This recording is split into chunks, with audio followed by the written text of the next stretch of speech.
지금은 우리가 함께 오늘 하나님 주신 본문의 말씀 보도록 하겠습니다.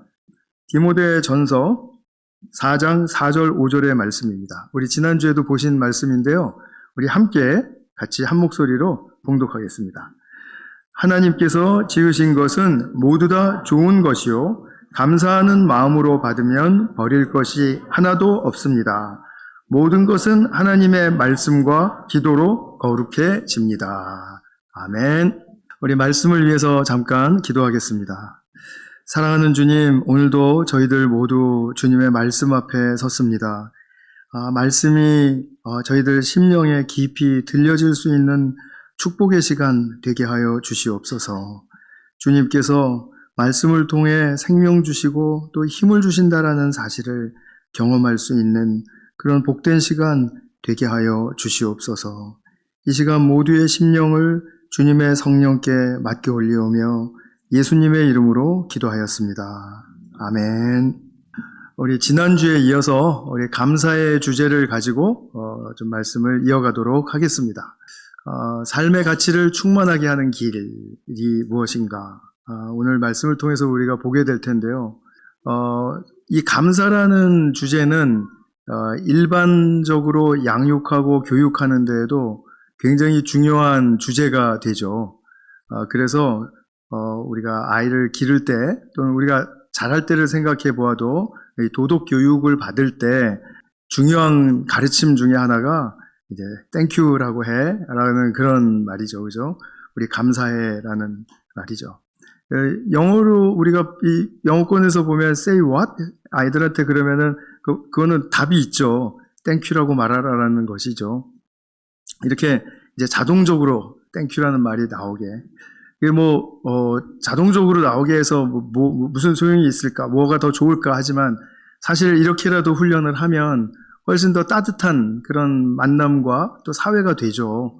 그래서 미국 사람들 보면 땡큐라는 말을 참 우리나라 사람들보다 많이 하는데, 그래서 아마 미국 사람들의 좀 사회생활이 더 좀 친밀하게 느껴지고 그런 거 아닐까 싶습니다. 감사에 대한 명언은 인터넷을 찾아보면 엄청나게 많이 나옵니다. 그 중에 제가 몇 개 한번 골라봤는데요. 한번 보시겠습니다. 엘리 위젤이라는 이제 돌아가셨지만, 유대교 작가가 있습니다. 포로 수용소를 경험한 분이죠.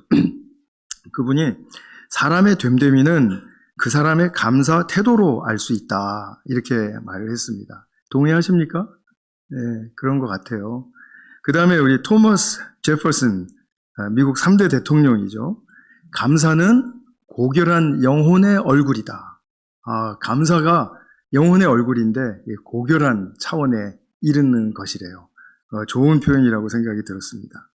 오프라 윈프리라는 사람이 있죠. 방송인인데 그분은 또 이렇게 이야기했습니다. 감사의 일기를 만들어 매일 밤 고마운 것들 5가지를 적어라.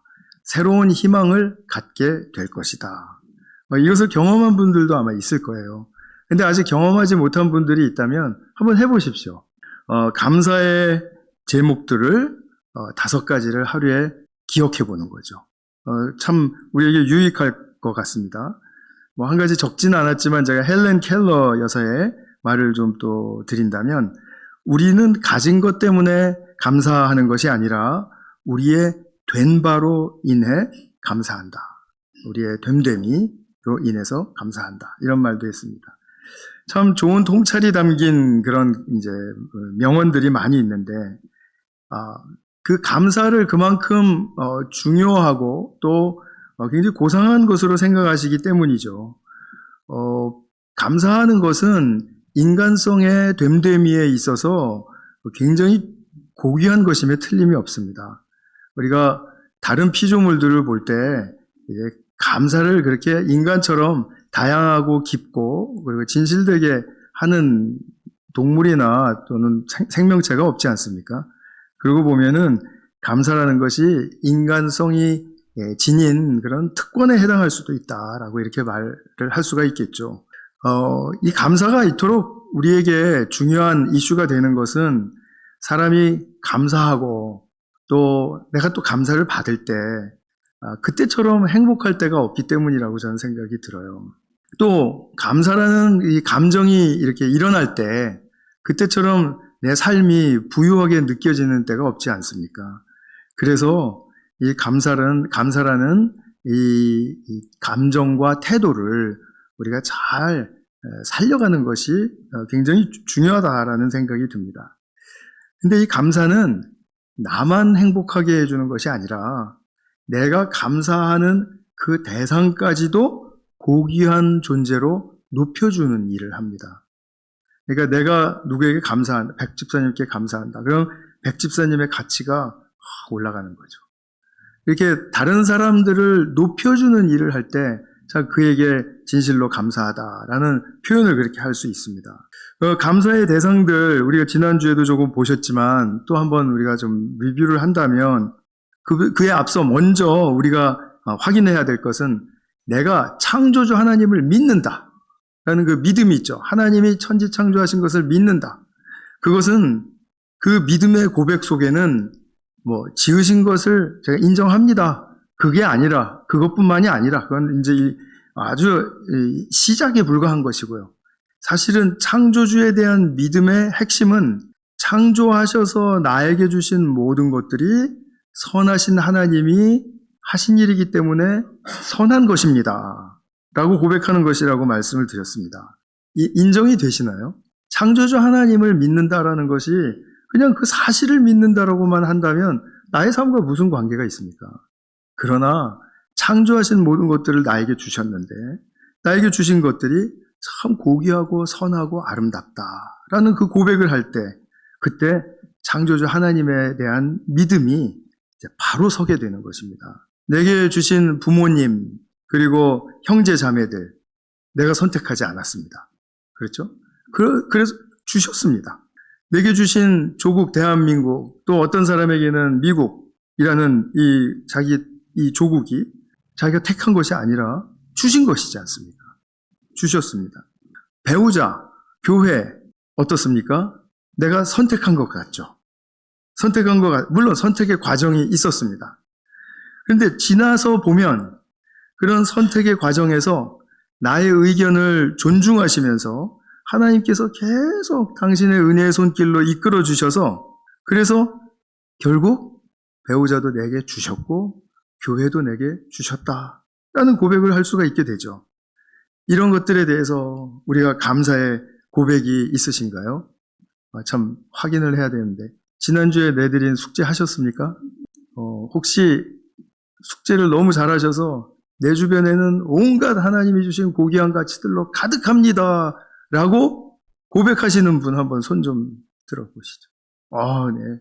살짝 이쪽 저쪽에서 한 분씩 우리 교회가 이런 교회라는 사실을 네 아마 이렇게 손을 들고 이렇게 민망하시니까 그러진 못했을지라도 제가 지난주에 내드린 숙제 내게 주신 것들에 그 가까이 있는 것들로부터 그 가치가 얼마나 큰 것인지 발견하는 일을 한번 해보십시오 이렇게 했는데 정말 우리에게 좀 도전이 되면서도 우리가 그 일을 또 하기에 행복하지 않습니까? 그죠? 그런 일을 우리가 자꾸 해야 되는 것 같습니다. 우리가 먹는 음식과 제가 마시는 우리 모두가 마시는 물도 그렇습니다. 우리가 야채와 과일 이런 것도 내가 퍼블릭스에서 프레시마켓에서 선택하는 것 같지만 사실은 생각해 보세요. 그것에 흉년이 들어서 어떤 야채 식물이 공급되지 않는다. 우리 모두에게. 그럼 우리가 선택이고 뭐고 없습니다. 사실은 이거 하나님이 다 주신 것입니다. 통로를 통해서 주신 거죠. 세균이 그냥 가득한 웅덩이에 뿌연 물이라도 하루에 얼마 정도를 먹어야만 살아남을 수 있는 곳이 이 세상에 많이 있지 않습니까? 물이 필요한 곳이, 물이 주어져야 되는 곳이 있다는 얘기죠. 우리는 깨끗한 물을 공급받고 샤워할 때 사실 그 물 마셔도 되잖아요. 상수도지 않습니까? 그런 공기도 그렇고요. 자연환경도 그렇고 우리가 이런 모든 것들에 대해서 정말 가치 있는 감사의 대상이다. 제 말이 맞죠? 제가 이제 우리 같이 이야기를 나누다 보면 플로리다에는 산이 없다고 이제 불평이 많이 나옵니다. 그 대표 주자 중에 하나가 저였습니다. 근데 어느 날 그것도 게인스빌에 온 지 10년이 훨씬 넘어서 어느 날 페인스 프레리 여기 그 초원 습지 있는 거 아시죠? 거기가 플로리다에서 두 번째로 큰 습지대입니다. 꼭 가보셔야 될 곳 중에 하나인데 한 군데인데 거기를 들어가 보고 그 속에서 제가 걸어보고 그 불평이 싹 없어졌습니다. 정말 북부에서는 가고 싶어도 갈 수 없는 곳이 이런 데가 있구나. 물론 뭐 악어가 튀어나올까봐 좀 염려가 되기도 하고 하겠지만 사실 몇 명이 이렇게 같이 가면은 악어는 샤이한 동물이라서 사람한테 막 달려들거나 막 그러지 않습니다. 여러 군집해서 있으시면 그렇습니다. 참고하시고요. 그래서 우리가 가만히 생각해 보니까 이게 감사할 것이 없는 게 아니고 감사할 것을 주셨는데도 못 찾고 산 것이구나.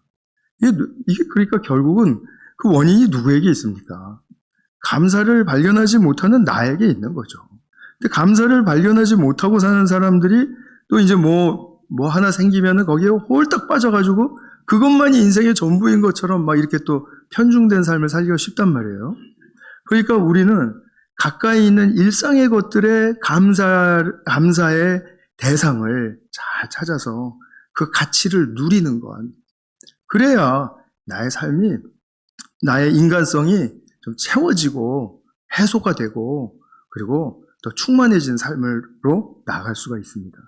그래서 마음 열고 정직하게 정말 주어진 것들을 한 번만 깊이 생각해 봐도 그것이 얼마나 가치 있는 것인지 우리는 깨닫는 경우가 비일비재하게 많습니다. 하나님이 주신 것들에 대해서 우리가 스스로 감사할 수 있도록 사람 안에 지식과 그리고 통찰력을 주셨기 때문에 누구나 다 이 감사할 수 있는 일은 가능한 것입니다. 그런데 제가 지금 드린 이런 수준의 말씀들은 삶에 대해서 진지한 태도를 가진 사람이라면 예수님을 믿지 않아도 응당 깨닫고 그리고 도달할 수 있는 수준의 이야기들입니다.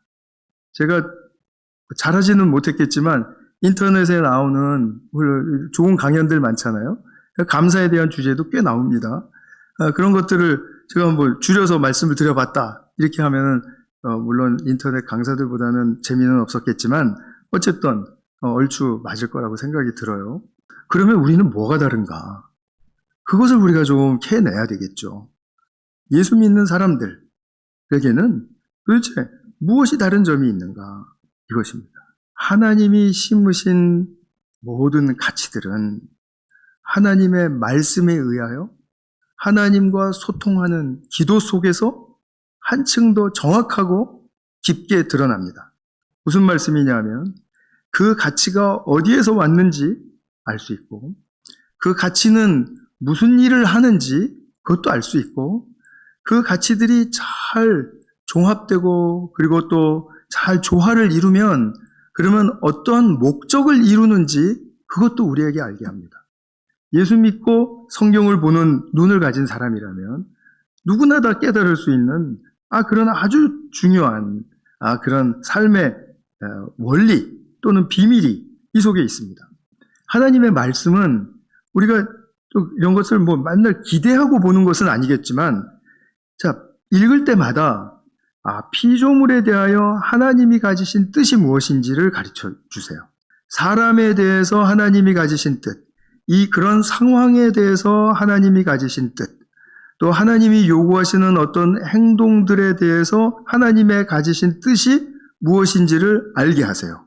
성경을 읽으면은 우리가 그것을 하나씩 깨달아 가는 것입니다. 그래서 말씀을 통해서 우리는 삶의 통찰을 얻는 것이죠.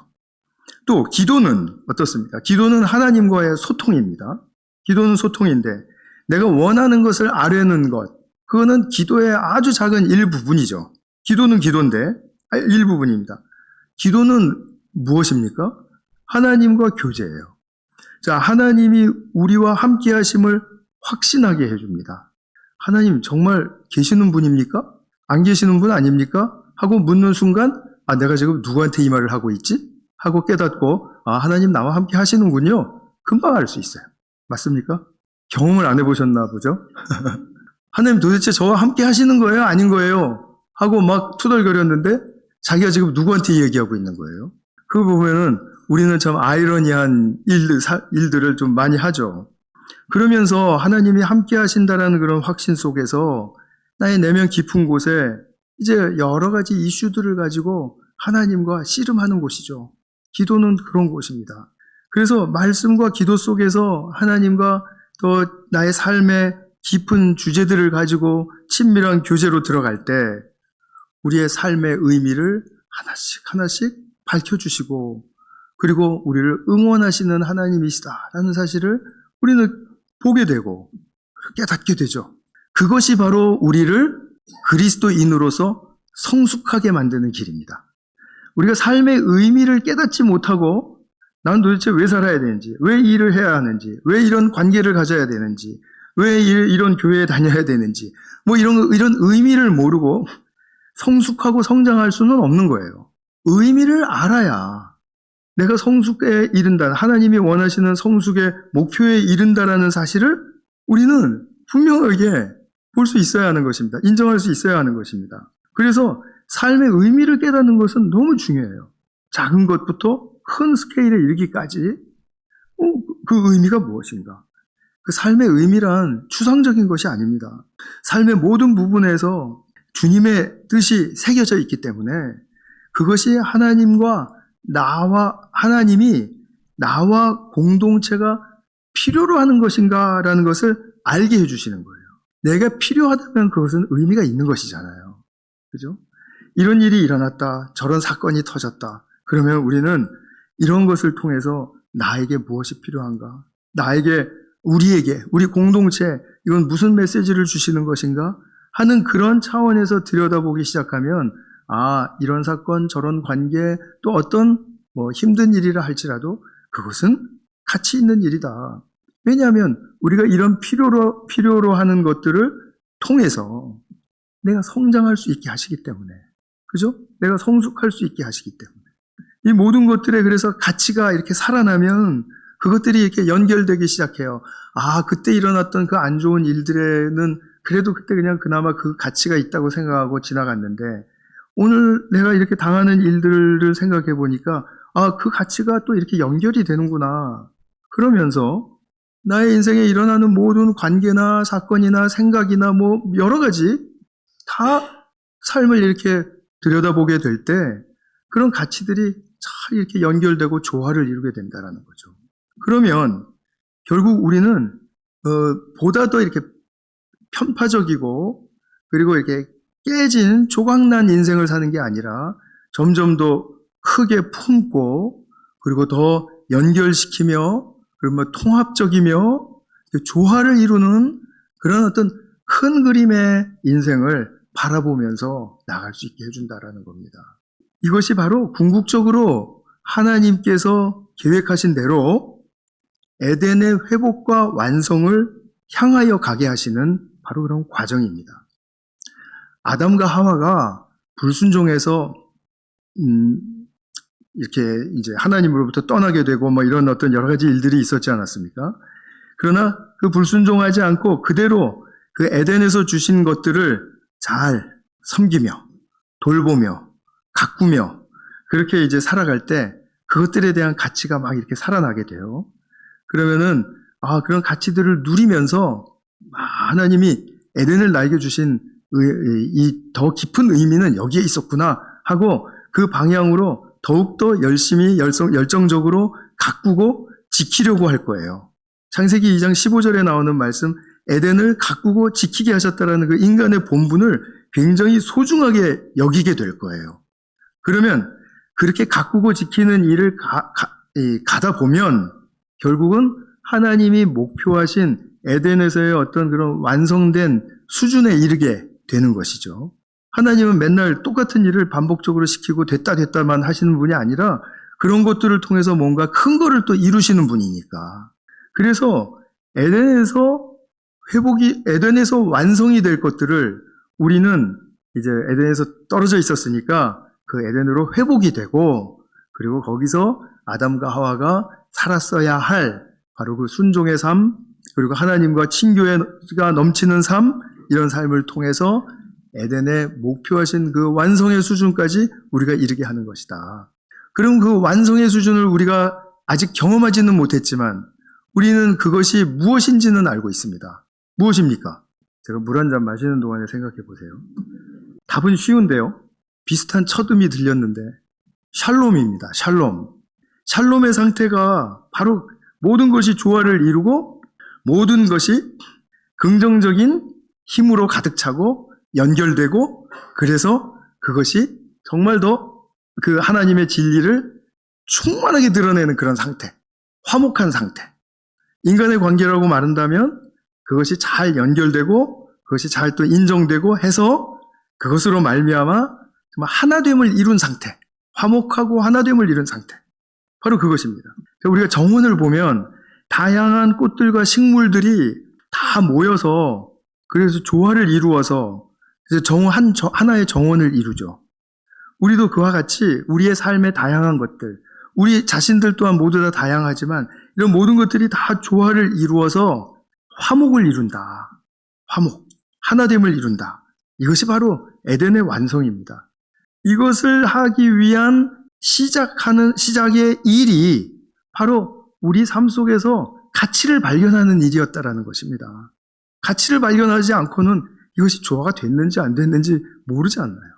그래서 이것을 위해서 주어진 것들의 가치가 피어나도록 우리는 매일 말씀과 기도가 필요한 사람들입니다.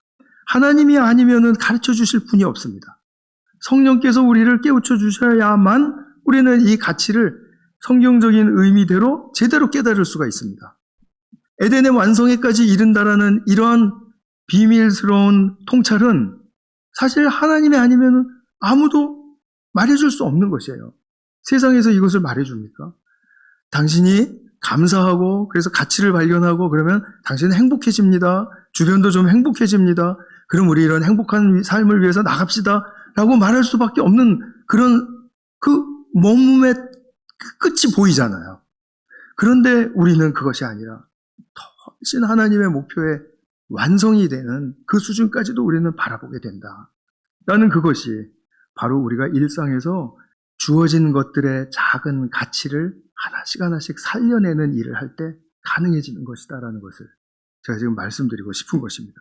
그래서 5절의 말씀, 모든 것은 하나님의 말씀과 기도로 거룩해집니다. 이렇게 짧게 했지만 제가 조금 좀 풀어봤습니다.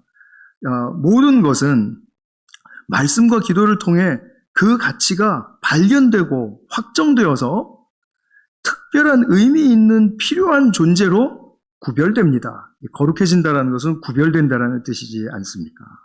그러니까 어떤 그 상이 거룩하다 이렇게 해서 정결하고 이런 이렇게 보면 어미롭고 이런 의미가 아니라 구별된다라는 거룩한 의미를 그대로 살리면 나에게는 필요한 존재이다. 결국 하나님이 구별해 주셨기 때문에 그렇게 구별해 주셨기 때문에 나는 이것을 잘 받아들이고 내 인생을 에덴의 완성을 향해서 나는 가겠다라고 말하는 것입니다.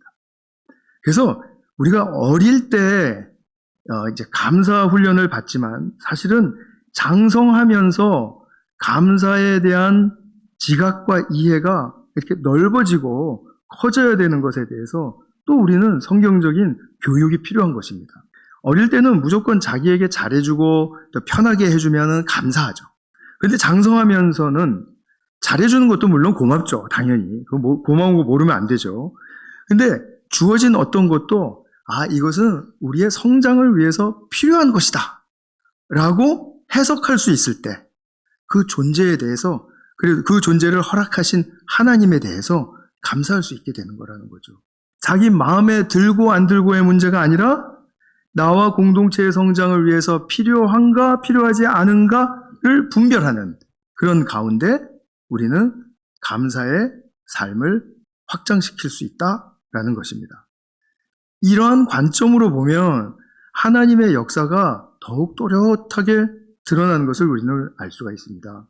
BC 7세기경에 이스라엘의 이 상태가 아주 타락하고 타락한 사람들이지만 더 타락하고 그리고 정말 이 자기 욕심을 부리는 것이 그냥 아주 팽배해져서 더 나아가서 폭력, 다툼 이런 것들이 이제 막 난무하게 되고요.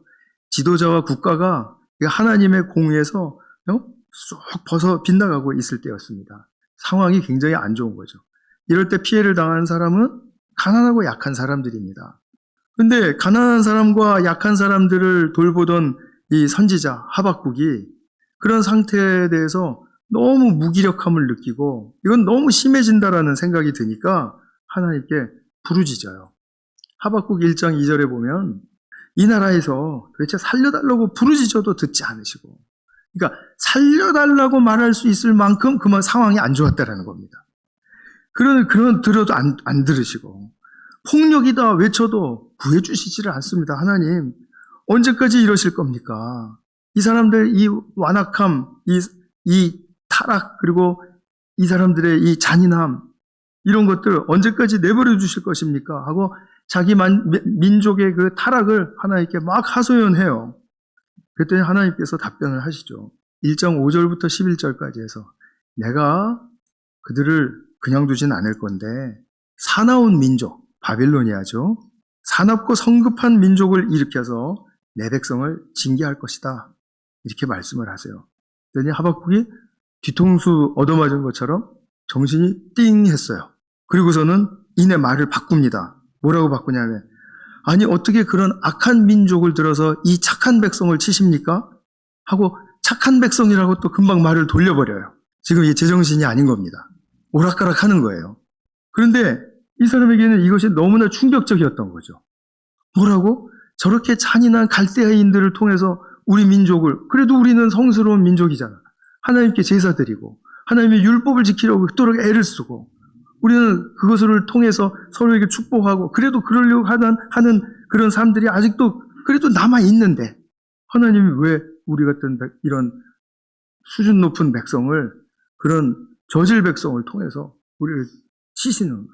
이게 도무지 이해가 안 됐던 거죠. 이해가 될 수가 없었습니다. 우리도 그렇습니다. 아니 우리가 타락한 거 좀 알고 잘못하는 거 알고 인간성이 아직 좀 덜 된 거 아는데 하나님 이건 너무 심하시지 않아요? 이런 것과 같은 맥락이라고 볼 수 있습니다. 그래서 하박국이 이 기도하고 말씀에 비추어 볼 때마다 하나님은 계속해서 나는 바빌로니아를 사용할 거야 라는 그런 음성과 함께 자꾸 거기에 대한 이제 더 이상 피할 수 없는 그런 상황이 되어버리니까 이제 마음의 씨름이 막 일어났던 것이죠. 내가 여태까지 믿어왔던 하나님은 누구시며 하나님이 도대체 이 일을 하시는 목적은 무엇이며 도대체 왜 이러시는가? 왜? 아마 성경에는 나오지 않지만 하박국이 엄청나게 내적인 씨름을 많이 했을 겁니다. 근데 성경에는 이렇게 내적 씨름을 한 그 기간과 그 내용을 그렇게 자세하게 설명해 주지 않아요. 이것은 각자에게 아마 모두 경험이 좀 다양하고 다른 수준이고 하기 때문에 살짝 감추어 놓으신 것 같다라는 그런 느낌을 받을 때가 있습니다. 야곱도 야복강가에서 막 씨름할 때 그렇게 자세하게 그 내적 씨름의 과정을 이야기하지는 않잖아요. 그러니까 이런 문제를 끌어안고 하박국이 엄청나게 내적인 번민을 경험하며 겪으며 막 그리고 쓴맛을 보며 그러면 기도하고 있는데 결과 하나님이 살려주시겠다라는 그런 음성을 듣게 돼요. 그런데 어떠한 자기가 생각했던 세상적인 방법을 통해서 자기 나름대로의 어떤 신앙적인 방법을 통해서 우리를 구해주시겠다라는 게 아니고 하나님이 뜬금없이 의인은 믿음으로 말미암아 산다 라는 그런 말씀을 주신 거예요. 이 말씀을 받았으면은 또 한동안 씨름을 했을 겁니다. 이게 도대체 무슨 말인가? 그런데 결국은 하박국이 이 말씀을 통해서 우리가 바빌로니와 전쟁을 하든 안 하든 어떻게 되든지 간에 하나님은 지금 우리에게 새로운 목표를 향해서 가게 하시려는 새로운 일을 시작하고 계시는구나를 깨닫게 된 겁니다. 우리의 상황은 이렇게 나쁘고 우리는 이렇게 지금 수준이 그 바닥으로 떨어진 상태인데 그런데 이 상태에서 하나님께서는 우리가 추구해서 이룰 수 있는 어떤 그런 높은 수준보다도 훨씬 더 뛰어넘는 그런 새 일을 도모하고 계신다는 사실을 이 말씀을 통해서 깨닫게 된 거예요. 그리고 이 말씀을 누구도 볼 수 있게 바위에 새겨서 그냥 막 전속력으로 말이 달리면서도 그 말씀이 흐트러지지 않게 보이게 적어놓아라. 이렇게 하는 음성도 듣게 되고 그렇게 됩니다.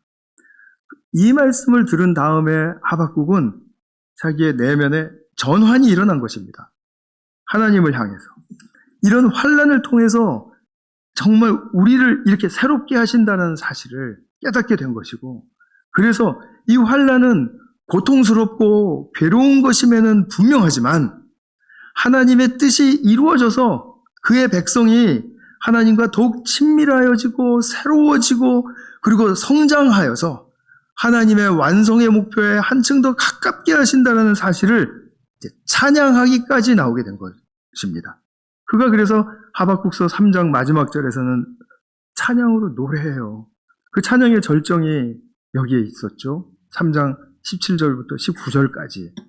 우리 같이 한번 읽어보시겠습니다. 시작. 무화과 나무에 과일이 없고 포도나무에 열매가 없을지라도 올리브 나무에서 딸 것이 없고 밭에서 소들 뜻이 없을지라도 우리의 양이 없고 외양간에 소가 없을지라도 나는 주님 안에서 즐거워하련다. 나를 구원하신 하나님 안에서 기뻐하련다. 주 하나님은 나의 힘이시다. 나의 발을 사슴의 발과 같게 하셔서 산등성이를 마구 치닫게 하신다. 아멘. 이 찬양은 이제 다 아시죠? 옛날 찬양 무화과 나무 잎, 이거를 좀 현대 우리 청년들이 좀 랩으로 좀 각색을 해서 정말 이 메시지가 좀 강렬하고도 그냥 또렷하게 들릴 수 있도록 한번 좀 그런 좀 창작의 역사가 있으면 좋겠다는 생각이 듭니다. 힙합 좋아하는 분들이 좀 했으면 좋겠습니다. 그래서 우리 교회에서 특별 찬양으로 한번 그렇게 했으면 좋겠습니다. 이 말씀은 지금 상황이 어떤 상황인지 다 제가 말씀드렸기 때문에 이제 아시겠죠. 아주 열악하고 불안하고 위기에 처한, 그리고 내부적으로는 썩을 대로 썩었고, 그리고 정말 이렇게 볼 때는 전혀 희망이 보이지 않는 그런 상황이었습니다. 그런데 하박국은 의인은 믿음으로 말미암아 산다라는 그 신약의 시대에 울림을 주는 이 말씀 한마디를 새기면서 이 찬양의 이러한 수준에까지 이르게 된 것입니다. 더군다나 나의 발을 사슴과 같이 하게 하셔서 내가 산을 막 치닫는 그와 같이 내 발에 힘이 있게 하신다. 즉 힘을 낼 수 있는 상황이 아님에도 불구하고 하박국은 그렇게 고백을 할 수 있었던 것이죠. 하나님이 허락하신 바빌로니아도 말씀과 기도 속에서 이런 의미를 지닌 존재로서 구별됩니다. 바빌로니아가 구별되어서 하나님께 사용을 받았습니다. 근데 문제는 무엇이었냐면요. 바빌로니아가 그냥 하나님이 원하시는 만큼 이스라엘 백성들을 잘 이렇게 점령을 하고 포로로 데려가고 그랬으면 좋은데 너무 잔인하고 정말 인간 이하의 대접을 하면서 아주 나쁜 짓을 많이 한 거예요. 여기에 대해서 하나님께서 많이 분노하시고 그리고 바빌로니아를 치십니다. 그리고 옆에 주변의 국가들, 대표적으로 에돔이라는 나라가 이제 이스라엘의 형제 국가예요. 에서와 야곱 아시죠? 이게 에돔이라는 국가가 있었는데 바빌로니아가 이스라엘을 쳐들어가서 막 괴롭히니까 막 고소하다 그러면서 웃고 그리고 자기들 가서 자기들 덩달아서 약탈하고 그리고 도망가는 사람들 길목에 섰다가 막 죽이고 막 이러는 거예요. 그러니까 하나님께서 에돔의 그런 행태를 보시고 너희들 이것 때문에 나한테 징계받아야 되겠다. 내가 너희를 심판한다. 라고 그렇게 말씀하시는 책이 오바디아입니다. 오바디아. 저 발음이 조금 어렵습니다. 오바디아를 보면 그렇게 에돔이 혼나는 장면이 나와요. 바빌로니아가 혼나는 장면은 이사야서, 에스겔서 다 모든 선지서에 바빌로니아가 혼나는 그 이유가 거기에 나옵니다. 그러니까 하나님이 원하시는 만큼만 해야 되는데 그걸 항상 넘어가는 인간의 이 참 타락한 속성이 있는 겁니다. 어쨌든 하나님이 바빌로니아도 사용하신다라고 한다면 그것은 우리가 그 사실을 어떻게 알 수 있습니까? 말씀과 기도를 통해서밖에 알 수가 없는 겁니다. 바빌로니아가 선하고 착하다라는 의미가 아니라 하나님께서 자기 백성에게 새로운 삶을 주시기 위해서 쓰신 구별된 도구였다. 다른 민족 아닙니다. 시리아도 아니고 이집트도 아닙니다. 바빌로니아야만 합니다. 왜냐하면 하나님께서 그들을 집어서 쓰셨으니까. 집어서 쓰신다고 하셨으니까. 거기에 하나님의 주권이 있는 것이죠. 짧게 또 한 예를 말씀드린다면 빌립보서 보면 바울이 감옥에 갇혔는데 바울을 시기하던 자들이 있었잖아요. 근데 바울이 이제 투옥이 되니까 이때다. 내가 바울보다 더 많이 전도해야지 하는 그런 심보를 가지고 자기들이 전도자로서 이름을 내기 위해서 막 열심으로 전도하는 사람들이 생겼어요. 그런데 사도는 이 사람들을 보면서 뭐라 그러냐면 저런 괘씸한 것들이 있나? 아니 저렇게 정직하지 못한 태도로 불순한 동기로 이렇게 하면 하나님께 혼나지 이런 생각이 아니라 어찌됐든지 그리스도가 전해지면 나는 기쁘다. 이렇게 해서 자기 자신의 초점을 두고 본 것이 아니라 큰 그리스도의 나라를 본 것입니다. 그리고 그 나라에 지금 필요로 하는가 안 하는가 그것을 본 것이죠. 그러니까 사도 바울은 이러한 과정을 통해서도 복음이 선포된다면 나는 기쁘다. 자기의 투옥을 재해석한 거예요. 자기의 그런 상황을.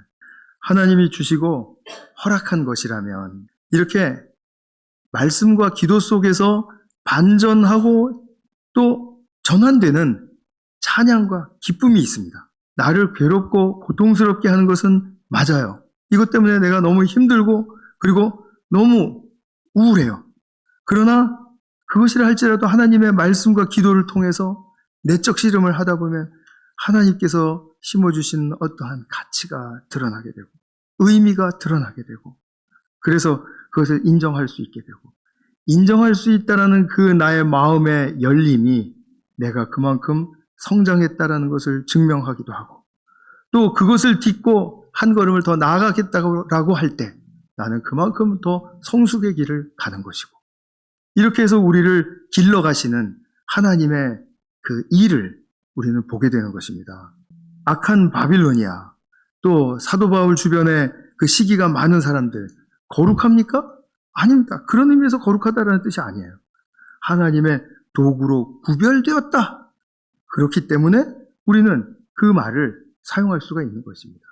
나를 힘들게 하고 고통스럽게 하는 나의 약점이 있고 또 사람이 있고 또 실패가 있고 여러 가지가 많이 있을 수 있습니다.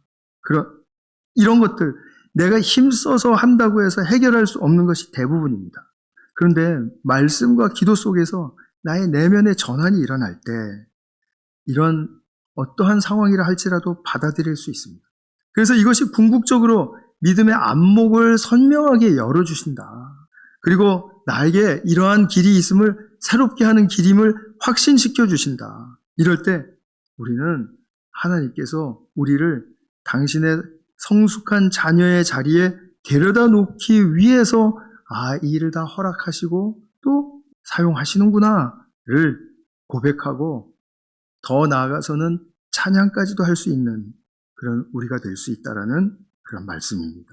이런 주님의 뜻에 정말 승복하고 많은 내적인 씨름을 통해서 궁극적으로 이 복된 길을 따라가는 그런 귀한 성도님들 되시기를 축원합니다. 네, 기도하겠습니다. 사랑하는 주님, 우리가 정말 오늘 말씀을 통해서 하나님이 우리에게 주신 그 일상의 가치들을 하나씩 살려내는 것보다 더 귀한 것은 없다라는 사실을 참 우리가 고백할 수 있게 해주셨습니다. 이것이 시작이 되어서 하나님의 완성된 목표를 이루시기까지 사용되어진다라는 그런 참으로 놀라운 성경적인 안목이 오늘 열리게 하여 주셔서 감사드립니다. 물론 우리가 모든 것을 다 이해할 수는 없습니다. 우리에게는 참으로 너무나 버거운 그런 참기 힘든 상황들도 비일비재하게 일어나곤 합니다. 그러나 주님, 그런 것들을 허락하실 때에는 과연 어떤 의미가 있을까? 우리에게 정말 주님의 성령께서 임재하셔서 도전하시고 또 씨름하게 하시는 그런 귀한 역사가 있게 하여 주시옵소서. 주님께서 함께하여 주시며 이 일을 이루실 때 우리는 새 소망과 새 힘을 가진 그런 분명히 새롭게 거듭난 주님의 새 백성이 되어 있을 것입니다. 이것을 바라보며 찬양하며 감사드리오며 우리 구주 예수님의 이름으로 기도하였습니다. 아멘.